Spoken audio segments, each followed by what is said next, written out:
La parole est à monsieur Yannick Monnet pour le groupe GDR.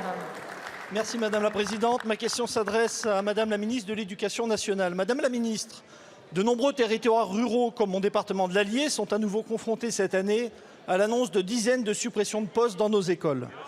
La semaine dernière, vous avez affirmé, je cite, « vouloir prendre en charge chacun des élèves dans leur spécificité ».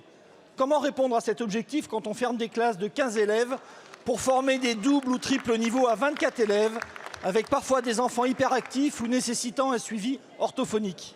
Vous avez également affirmé, je cite, « veiller à la cohérence des politiques publiques pour qu'il n'y ait pas de différence entre ce que fait l'éducation nationale et ce que font les autres services de l'État ». Comment comprendre alors qu'on ferme des classes dans des communes qui viennent d'obtenir le label Village d'avenir ou Petite Ville de demain? Comment comprendre que l'État, quelques mois après l'inauguration d'écoles refaites à neuf, impose des fermetures de classes alors qu'il a lui-même subventionné les travaux? Vous avez revendiqué, je vous cite encore, un dialogue soutenu avec les élus locaux. Votre collègue Dominique Faure compare même les maires aux sentinelles de la République. Très bien. Mais pourquoi alors s'asseoir sur l'opposition souvent unanime des associations d'élus, des conseils départementaux et des CDEN? Sentinelles de la République, oui, mais elles sont armées de pistolets à bouchon si on continue à dépouiller nos élus locaux et nos territoires ruraux. Madame la Ministre, l'exigence d'un moratoire de 3 ans sur toute nouvelle suppression de postes monte aujourd'hui dans tout le pays. À tout le moins, dans toutes ces communes engagées dans des programmes de revitalisation rurale, dans toutes ces communes qui ont investi dans leurs écoles, envisagez-vous de répondre à cette exigence afin d'engager un vrai dialogue avec les élus locaux, de garantir la cohérence de l'action publique et d'assurer l'efficacité des dépenses publiques? Je vous remercie. Je vous remercie, mon cher collègue. La parole est à Madame Nicole Belloubet, ministre de l'Éducation nationale et de la jeunesse. Merci Madame la Présidente, Mesdames les députés, Messieurs les députés, Monsieur le député Monnet. Je ne renie rien des paroles que vous avez eu l'amabilité de citer.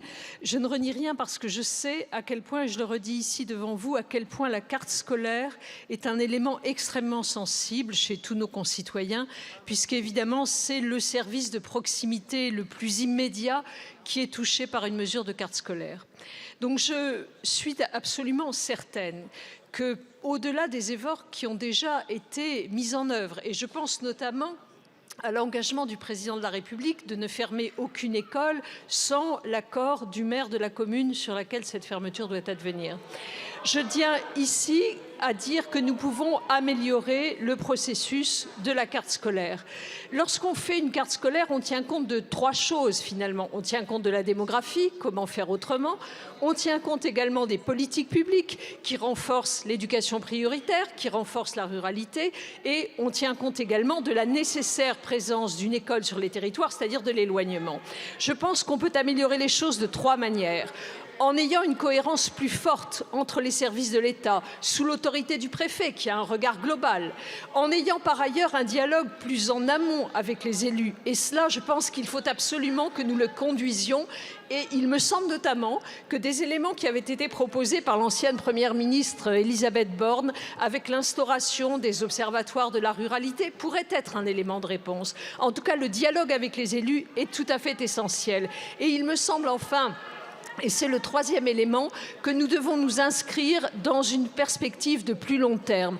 Je ne partage pas complètement l'idée de moratoire parce que nous ne pourrons pas le tenir partout, mais en tout cas, nous devons partager avec les élus et avec les services de l'État ce qui doit se passer dans les 3 ans qui viennent sur la carte scolaire. Voilà ma réponse, Monsieur le député. Merci beaucoup, Madame la Ministre. Monsieur le député. Madame la Ministre, l'idée de l'observatoire est une bonne chose. Mais attention, vous risquez de ne plus avoir d'interlocuteurs dans les territoires ruraux. Ne découragez pas les élus locaux. Suspendez un certain nombre de suppressions, notamment dans les petites communes, pour maintenir la vie dans nos villages. Merci beaucoup.